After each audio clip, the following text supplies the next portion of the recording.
right when we come out. Now it started mizzling between a drizzle and a mist. Mizzling? Have you not heard that? I have. There's now. you an Appalachian word for you. Funny, I've lived here all this time and I've not heard that one. Hey, you know, words travel, and sometimes they're in one holler and not in the next. Okay, I'll take your word for it. Yep. So Matt and I are going to do something really exciting today. It's not going to be out here in the rain, though. So many of you have asked us about the watermelon. Grew right up there in the sweet potatoes that we still haven't dug. We need to be doing that excitement. That's on our list. But that's not going to be today either. Anyway, a lot of you have asked us the day that we got the rest of the produce, the vegetables out of the garden. You said, what about the watermelon? You forgot about the watermelon. Well, we knew it was there, but we wanted to do a video about it, and then things kept interrupting it. But it did get really cold one night, so before that cold got here, I got up there and got the watermelon and took it inside, so it's been inside. The weather's supposed to be even colder tonight with scattered frost, so I come up here to get my watermelon, and look, it's already come loose. So I'm gonna get it and take it in the house. I probably won't cut it today, but I want to save it. I don't want nothing to happen to it. So we're gonna cut it today. I don't really think it'll be any good. What do you think? You want to make bets on it? I don't know. I didn't even look at it good, so I don't know. It is the biggest watermelon that we grew this year. It's the only watermelon that we grew this year. The only one. We never can grow them good. And if we do manage to grow one that's pretty good, it's a volunteer. It's one that come up by itself like that one. So we're going to do that. But before that, we've had so much rain, still raining, but the leaves right now, don't you think this is the peak? Yeah, it's awful pretty. It's really pretty. This is the peak. I thought the peak was like a week ago, and no, it's so much prettier now. So Matt's got to walk down at the garden and check on something, so we're going to make a little loop even in the rain. If it don't get any worse, I'm going to have to go get my hat and put it on, and look at the leaves, and then we'll cut into that watermelon. Sound like a plan? Yep. Oh, and I want to show you something that Matt brought me from deer camp, too. You can see the yellows and the reds are just really, really vibrant. Look at that beautiful birch tree right out there. It's one of our favorite trees. We like to sit under it.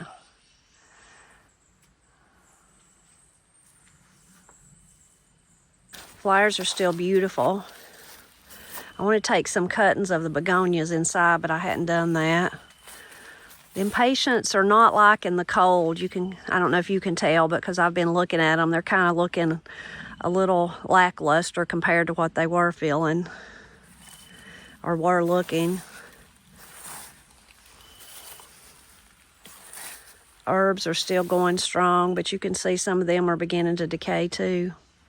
As you look over through there, across the ridge, you can really see those beautiful colors, the reds and the yellows and the greens, and just really beautiful.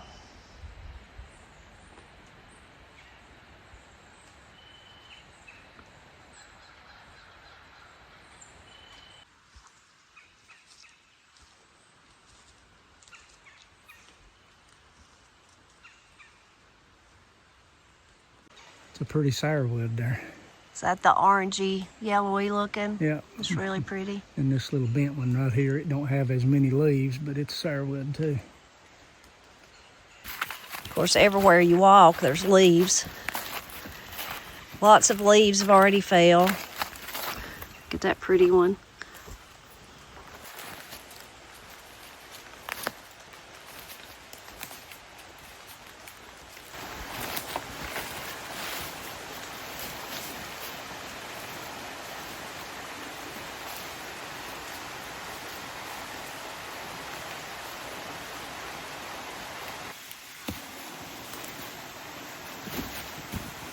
Stay with us.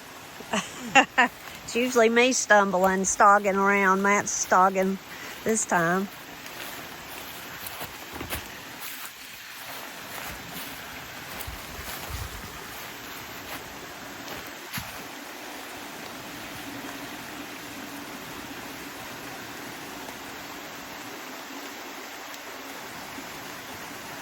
Look how pretty that is, one on top of the other.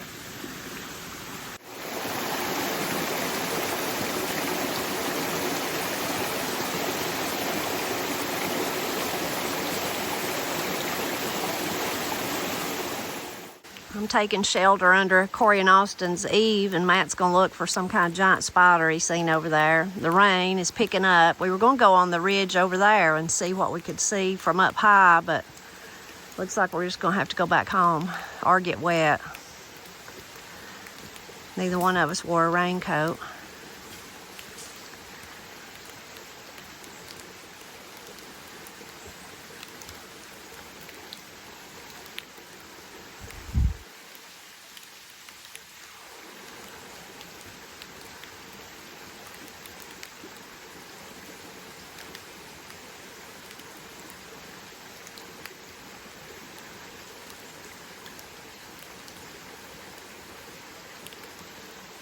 Must not see it. Must be gone.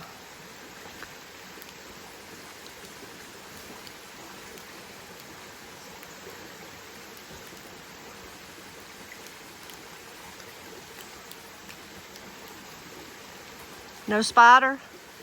Web's still there, but I didn't see a spider. Huh. It got plucked and eaten by a bird. Maybe. See some pretty colors down here too. Corey's giant patch of yellow bells there have turned almost purple. She still has a beautiful bed of cosmos. They've just kind of fell over. The cold nights we've been having's kind of hurting them too. I see some nasturtiums down in there. Look at that beautiful sourwood tree. Isn't that lovely?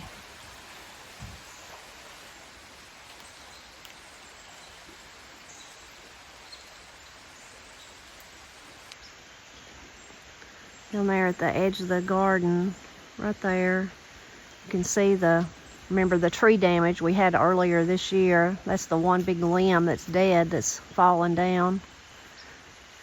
I don't know if Matt can ever get it down or if it'll just have to fall. The whole tree needs to be cut. Whole tree needs to come down. It does now. Yeah. So what Matt wanted to look at is they're going to move the old car next week. It's finally gonna leave here. So he's got to get his stuff that he had out of the way. He's a bush hog, and we never did get the rest of the wood right here. We've got to get it so they'll have a way to pull it out. This is just the bank of our driveway, but isn't it beautiful? Look at all those colors. Pretty. What kind of trees are those, Matt, mostly? I see some sweet gums. Some poplars. Yeah. Oh, that's a sassafras. Yeah, it's sassafras. I see the little, there's a lot of them down here. See the leaves? Some of them look like mittens, and then some of them don't look like mittens. It's different. They've got different. That was a mitten, but see, that one's not. Yeah, that's sassafras. They grow right here in this little area. Some gums and some sweet gums and some poplars too. One with the great big leaves, there's poplar. Yeah. And then one with the little bitty dark green leaves is sweet gum. Those poplar leaves are so pretty. They get bigger than my head.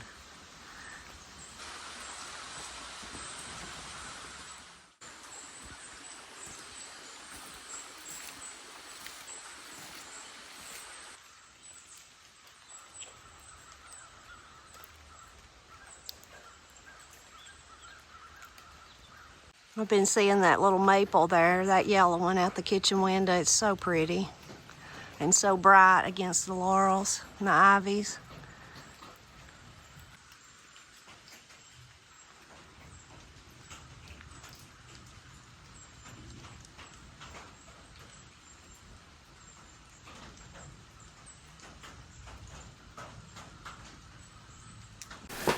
Well, our walk was short-lived because of the rain, but we still seen a lot of pretty leaves. Mm-hmm. And of course we've been seeing them as we drive to and fro.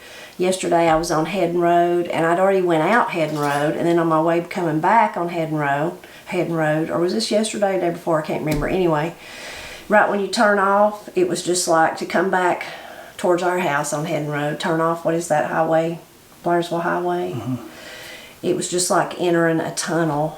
you know, of the beautiful leaves. I was like, oh, beautiful, beautiful. It's so pretty.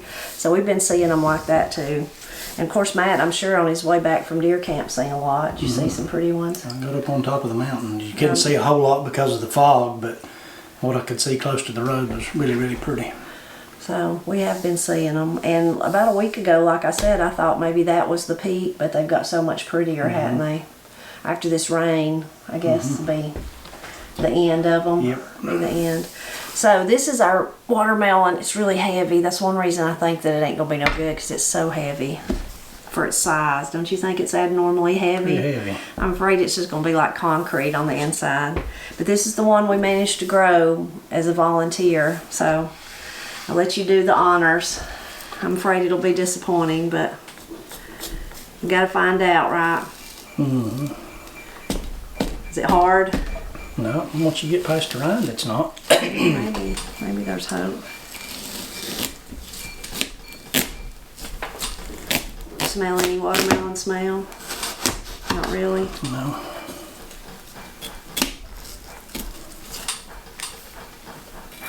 I do. Maybe there's hope. So got it kind of sideways. I see some pink. Yeah, I smell it now. Oh, it's not too bad. It's not, don't look the greatest, but it's not too bad.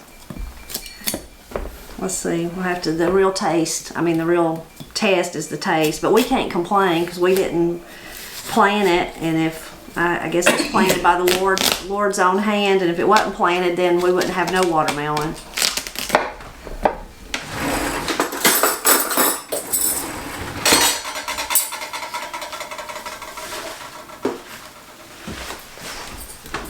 Gotta have salt, or I do. I don't know about Matt. Here's your. Thank you. Let's see. A little salt.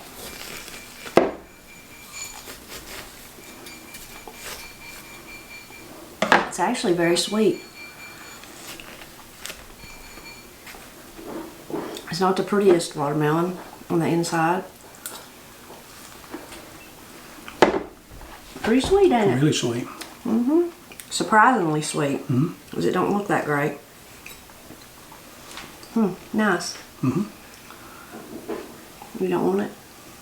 Matt don't like watermelon as much as I do. I like it alright, but I know you like it a whole lot, so you can have it. It's actually really good. Surprise. Does look like we should have got it a little bit sooner, probably. Yep. There's some little, on this one side especially, some little places that look like they've went too far.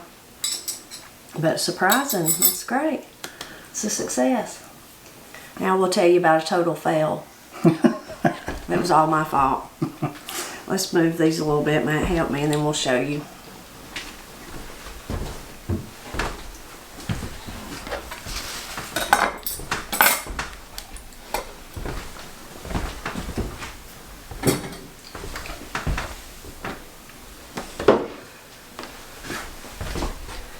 So when Matt goes hunting or anywhere he goes, he knows that I love old bottles. I love them. He's brought them to me from all over the place. It's not even just bottles, anything that's old, like glass, any kind of little thing. I still have a little top of, like it was a figurine, but the top part of it of a woman, her arms are broke, her torso is all that's left, you know, but I think you found that in Georgia. But every time he finds something like that. One time he found me a milk bottle, which is a real treasure. I still have it over there at the, when you were digging for the county in a sewer. Digging up a sewer line, Yeah, sewer line. And it was fairly deep. It was over 3 feet deep where this thing come out of, and it was still in good shape. Yeah, it was. And it was, the Woods family have a big farm there, but they used to have a big dairy, and it was a dairy bottle, like a milk bottle from theirs, from their farm. Yeah, old. Yeah, so I love anything like that, Matt knows. So if he sees anything laying in the woods, he usually brings it to me. So this time, the place where he's hunting, he brought me 3, it was unbelievable. He told 3 different big, huge bottles. Maybe vinegar come in them. That's what I'm thinking. And so you're probably saying, well, that's only 2, Tipper. Where's the other one? That's the big fail. we went through the basement. We come back from our walk so I could bring them up here and show you. And I picked one of them up and just dropped it. And it shattered in a million pieces. So it is no more. So I had 3, now I have 2. So this one has, can you read that? What does that say, Matt? 1 gallon. Oh, just 1 gallon, I was going to say. So, pretty cool. And they're a little different. They've got a different little handle on them, different size mouths. And so Matt and Papa own a little bit of land there, and that's where Matt found these bottles. And you may think, well, why were they there? Well, in the old days, people didn't have like your local dumpster like we do here or wherever you're at. I'm sure you have, some way of either you take your trash off to the dump, or maybe your city or county or whatever picks it up, or maybe you hire somebody to. But in those days, they didn't have nobody in the old days, and so when they didn't want anything anymore, they used a lot of stuff over and over. But if it was something they didn't want, they had a trash dump somewhere on their land. And those are some of our favorite things to dig in. There's several up above our house that was my family's. And we've had people invite us to their land because they know that we love that, and they found dumps, and we just dig for hours, won't we? Most of the stuff you find's broke. A lot of like rusted cans and things like that, but every once in a while you find a real treasure. And this place here where I got these, it's an old farm that was farmed decades and decades ago, and through generations of a family that lets us hunt it. And there's just all over the place on this piece of property you'll find stuff like this, or remnants of an old building or something that's mostly gone, but you can still see some of the old planks and stuff. And it's probably an old shed or an old place where they kept goats or chickens or something at one time, way back in the past. And to me, it always fascinates me to find that in a place that's grown up into big timber now, because I know that it's old. Yeah. And it was a long, long time ago when people were using it, and it's just kind of fascinating. And I usually will stop whatever I'm doing hunting, and I'll kind of pilfer around and see what I can find and try to see what I think maybe they were doing at that time, because it's just part of the past, and I think it's cool. And the piece of property that Matt and Papa own is kind of in the middle of all that. Right. And it just got divided, and then that person lost theirs, is how they ended up with it. And the rest of it still joined all of it anyway. But that's how they're part of it. Not really, but part of it now, but was never part of like Matt said, the big farm. So, really wonderful. I just wish I hadn't broke the other one. And the other one was the one that had the lid on it that I broke. Yep. But Matt knows I have a love for old stuff and old glass bottles. He's had to go with us many times over the years, which he enjoys it too. But me and him and the girls have spent many a day, many an hour hunting through trash dumps like that, haven't we? Right. On the side of the road and different places where people invite us to come to their property. So, thank you. You're welcome. Oh, and better than that, though, so many people have been asking, but did you do any good in Georgia? So, did you do any good in Georgia? I killed one last week, so got a little bit more meat. Was it a doe, or what was it? A doe. Okay. So, you didn't see as many deer down there as you've been seeing up here? No. Yeah. There's not as many deer there as there are here. Used to be the opposite. There used to be none here and plenty there. And it's kind of switched. Yeah. So he's back home and back to hunting here, so hopefully he'll be able to get another one or two here, I hope. Yeah, and maybe he'll be able to go back to Georgia at least one more time before it's over. Right. So we'll see. Well, we hope you enjoyed spending time with us today, stogging around in the wet, rainy weather, finally finding out about our watermelon. I'm going to fix me some more of that and salt it good and go enjoy it. We're always glad when you stop by to help us celebrate Appalachia.